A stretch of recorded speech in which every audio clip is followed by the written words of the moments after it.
High value woman. High value woman. High value woman. High value woman. High value woman. Have you seen this? The headlines, the books, the videos. This shit is everywhere and we need to talk about it. But first, we need to talk about this. So cute. The concept of high value women has certainly started to gain traction and popularity, specifically in the relationship coaching and self-help spaces. Particularly, I see it with the rise of social media, so things like Instagram, TikTok, here on YouTube, and especially in the coaching space. It's often associated with this idea that women can increase their desirability and level of success in their life, in their relationships, in their businesses, if they start to acquire and exude certain behaviors and characteristics. I've seen it talked about in the concept of attracting men, and I've seen it talked about in terms of how to have a successful business.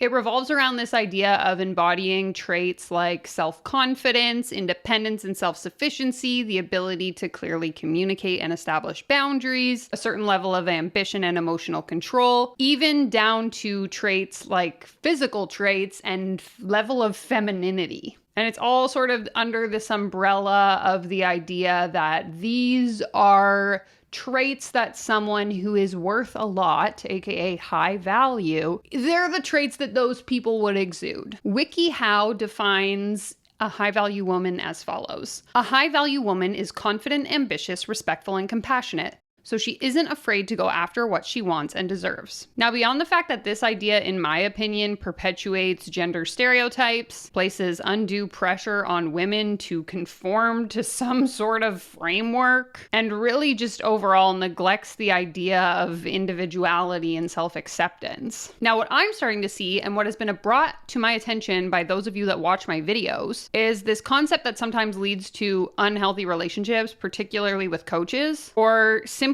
causes people to fall prey to manipulative behavior, particularly again in the context of coaching and coaches who promise that they have some sort of secret that's going to help you transform into this high value woman that is then going to enable you to get whatever you want in life. It's the same thing we always see. Big, grandiose promises with no clear outcomes or tangible things that we can measure to whether or not you're actually getting what you paid for. It's the same narrative. Change your life. Become a 6-figure business owner. Only now it's become the high-value woman that you deserve to be. And like this program that'll pop up on the screen here, it mentions you can learn how to become a high-value woman so that you can manifest your specific person, manifest money, manifest business, manifest health and beauty, manifest your magnetism.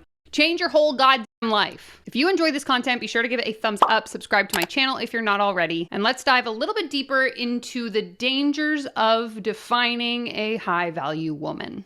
For the record, I hate all of this. This entire conversation just seems so ridiculous to me for so many reasons. For starters, I think it's common enough for society to assign value to women based on a limited set of qualities like physical appearance, traditional femininity, or some other marker of success. And I really think that this movement, if we can warrant calling it that, contributes further to this notion, especially given the fact that it's mostly being perpetuated by other women. The reality is, every woman, or person for that matter, has a complex identity with a range of qualities, varying experiences, and different characteristics. And so I think that reducing her worth really simplifies these complexities. Furthermore, the concept of suggesting that of all of the potential qualities that someone could embody, only a certain few are deemed to be of value, that just seems inherently problematic. Like, says who? Who is defining this?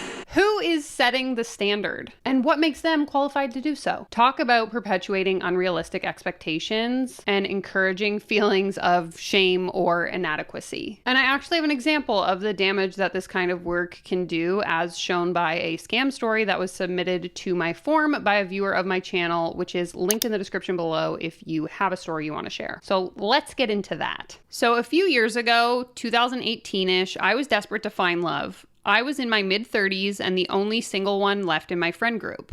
This was the era of being a high-value woman to attract a high-value man. I joined a few groups on Facebook and somehow ended up on his page.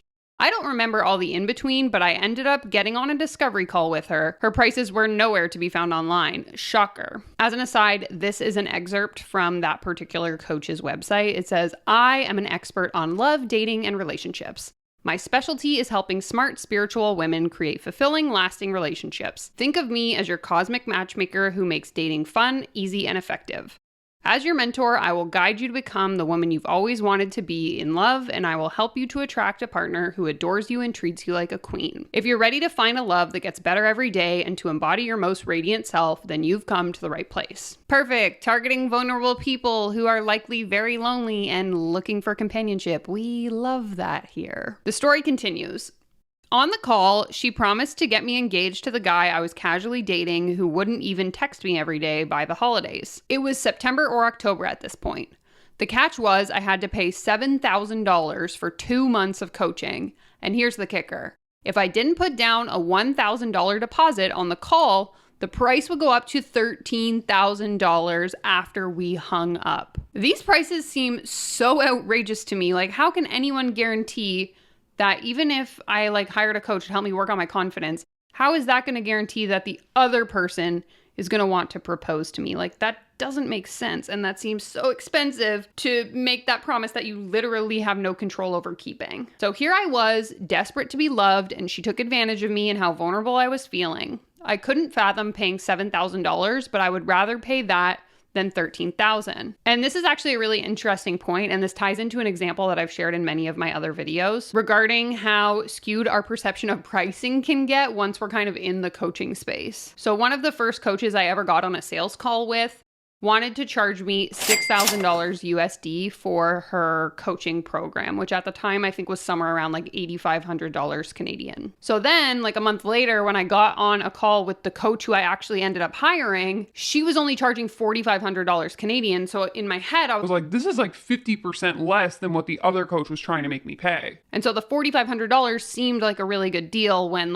obviously in retrospect, I'm like, Danielle, you're so silly. That was a lot of money. But similarly, what I think is happening here is this coach is saying oh, I can give you the service for $7,000, but normally it's $13,000. So you're getting a really good deal. And that kind of psychological manipulation is more likely to lead people into opting into the program. So anyways, just an aside, but they continue. I got her down to a $500 deposit, which I put on a credit card because I didn't just have that lying around. After the call, I got on a Zoom call with some friends of mine and they told me absolutely not and talked some sense into me. I emailed the coach and told her I wouldn't be going forward with the coaching and to please return my deposit. Not only did she not return my deposit, she fought it and won when I tried to dispute it with my credit card company. She claimed that it was my payment for our first call, which was supposed to be free. I was lucky that I only lost $500. It could have been so much more. I know you usually only talk about coaches coaching coaches, but this one hurt and hits a vulnerable population too, so I feel like it's worth sharing. This is so gross, icky, ew, I hate it. I realize now reading back this story, it might not show how this pertains specifically to the high value women tactics, but I think it goes to show at least some of what's actually happening in this specific area of coaching. The same predatory tactics we see in every other subsect of coaching, convincing people you have the perfect solution to whatever problem they are facing. So back to this conversation about high value women and what it means to be a high value woman. More specifically, I think we should discuss the problematic messages that are perpetuated by this high value woman narrative. And I'll even include some examples of TikToks that I've seen that I think really show what I'm talking about here. Like I've already stated, I don't like this. As I suggested earlier when I asked who gets to decide what a high value woman is, the term itself is implying that women need to adhere to a specific standard. But what are those standards? The concept itself just seems so subjective to me. What one person might consider to be high value might not align with another person's perspective. And I think this level of subjectivity can really set unrealistic standards and expectations. And beyond this, let's just pretend that there was some sort of societal set expectation of what is considered a high value woman. Because for the record, I do believe that to a degree, this might actually exist. But in encouraging women to then only follow this set standard ultimately discourages them from expressing their true personalities, talking about the things they're actually interested in, and I think also forces them to conform their values to align with what they're supposed to believe in. Like, imagine having to change your entire personality, your habits, your behaviors, how you dress, all in order to attract the man or the career or the lifestyle that you want. Like, would you actually be happy with those outcomes? You can let me know your thoughts on this in the comments below, because I don't really know that you would be happy. At least it doesn't make sense to me. Okay, this might be a hot take, but I would go so far as to say that coaches who are offering these secrets to becoming a high value woman are really just exploiting women's insecurities and self-doubts in order to shill their products and services and benefit financially. So not only are they exploiting these people's emotions and emotional well-being, but they're also financially exploiting them, again, for their own benefit. Like, are we surprised? Probably not, but I just thought I would throw that out there. Let me paint this picture for you. I'm a coach and I'm offering you the service of helping you become a high-value woman. I dissect all of your insecurities, your self-esteem issues, your fear of rejection, your desire to find a partner, and so on and so on and so on. And then I position myself as the expert who understands all of these insecurities and has the solution you need. This then causes you to have a dependency on me and my services, regardless of whether or not I actually have the solution for you. This is the same formula we see in life coaching, in business coaching, in spiritual coaching, and so on. And I, for one, am sick of it. Are these programs genuinely focused on empowering women, or are they focused on generating a lot of money? And you know, I had someone comment on one of my videos recently saying that helping people and building wealth are not mutually exclusive, which I don't disagree with. However, I think the way in which you go about generating that wealth through helping people is very important. And when we bring in the element of exploitation and emotional manipulation, generating that wealth is not being done in a way that would be considered ethical, in my opinion. And listen, I'm not the morality police, but I like to think that I operate and have values in line with like what's better for the greater good. I don't know. You can let me know your thoughts on that in the comments down below. And so I guess on that note, I would like to point out that there probably are programs out there operating in integrity that work to empower women, that help them build their self-confidence, improve their self-esteem, set goals, and develop healthy relationships. I'm sure that exists. However, many of the programs, particularly the ones that I've seen promoted on TikTok, seem to be doing the opposite. They exploit women's insecurities or women's desire for self-improvement in order to sell their services, sell their programs, and sell their digital products. In my opinion, they are using emotionally manipulative tactics and making unrealistic or intangible promises in order to grow their bottom line.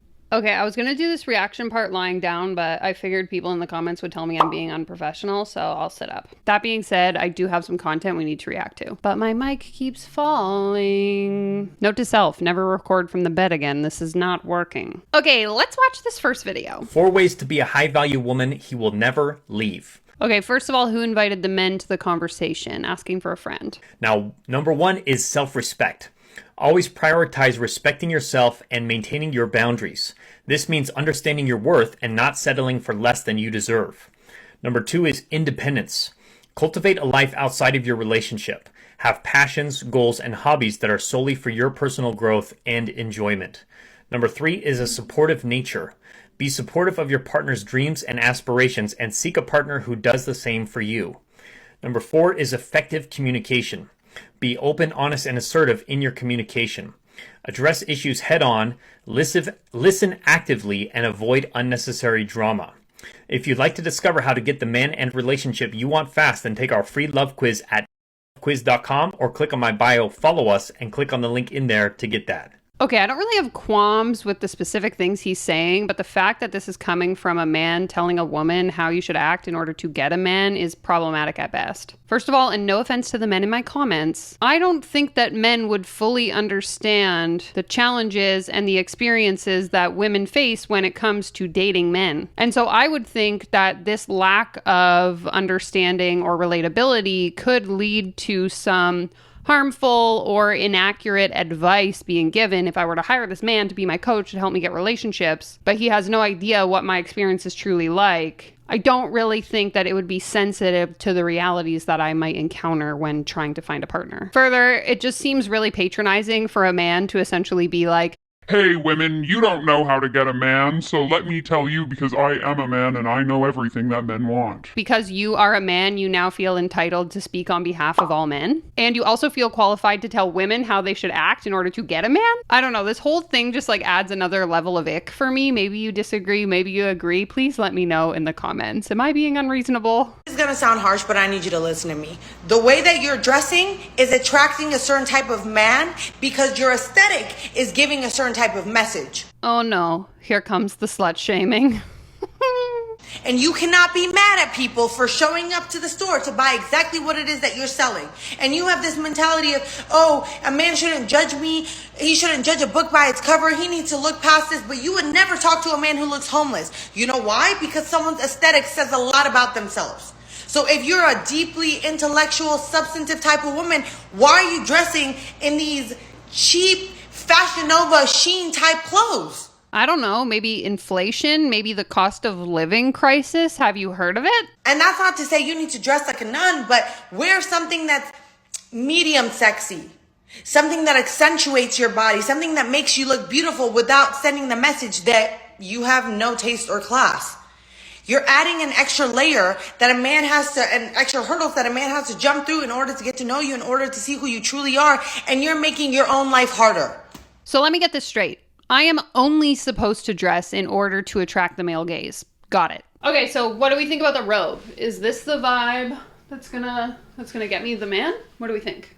Okay, I'm still trying to process this. I'm making it harder for a man to get to know me, so I need to dress in the way that you are saying in this video versus how I would normally dress, which would actually show the man what my personality is. Make it make sense. So I did some sleuthing, and I actually don't think this person is a coach. It looks like she's an attorney, which is really interesting. However, I will say that her whole online persona focuses on like being rich, being worthy, learning your worth, mostly to attract men who are also wealthy and have high worth or blah, blah, blah. I don't know. I just don't understand why we can't all just be who we are. Like, what am I missing here? As a high value woman, you need to dress how you want to be addressed. You cannot be exposing your body on social media just for like, and then get mad at the men that you attract that just want to lay down with you. Honestly, you can't even blame them because that's the image you're giving. Being exclusive equals value. Question: why is how we dress being associated solely with attracting the male gaze? I don't know about you, but when I get up in the morning, I don't look through my dresser or my closet and think like,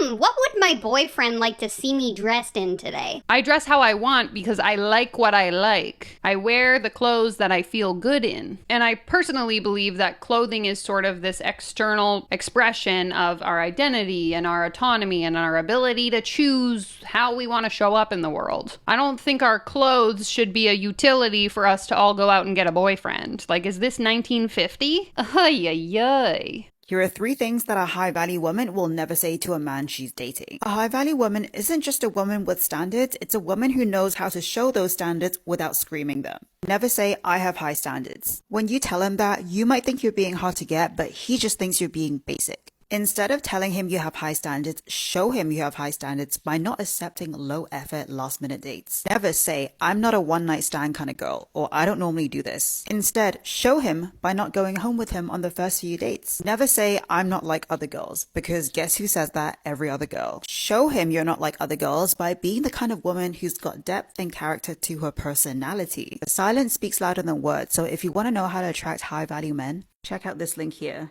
Why are we chasing men? Can someone please explain this to me? But also, like, if I was a single woman who wanted a boyfriend, and maybe I'm lonely, maybe I'm desperate for a solution, I might think to myself, like, yeah, I actually want what this person is selling. I need to solve my problem. No, no, no!